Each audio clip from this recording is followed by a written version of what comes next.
Mono शांति देना एक राजस्थानी कहावत है जिसका शाब्दिक अर्थ होता है मौन रहकर किसी को सच्ची सांत्वना देना।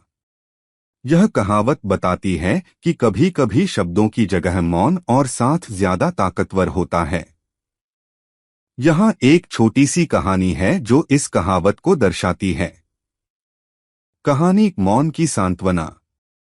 गांव के छोटे से घर में रमेश अपनी माँ के साथ रहता था। एक दिन उसकी माँ बहुत बीमार हो गई और कुछ ही दिनों में उनका निधन हो गया।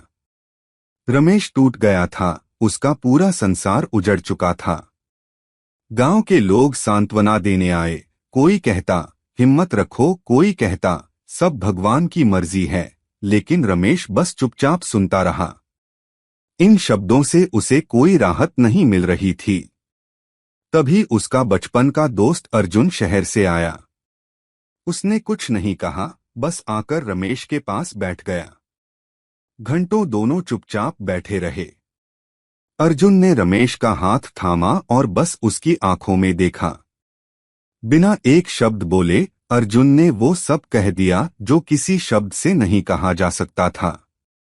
रमेश की आंखों से आंसू बहने लगे, लेकिन इस बार वे आंसू अकेलेपन के नहीं थे, वे सांत्वना के थे। उसे पहली बार थोड़ी राहत महसूस हुई। सीख है, कभी कभी जब कोई अपना दुख में होता है तो शब्द खोखले लगते हैं।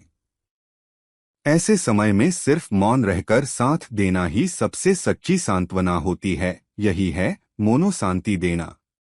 अगर आप चाहें तो मैं इस कहानी को और विस्तार में या बच्चों के लिए सरल रूप में भी लिख सकता हूँ।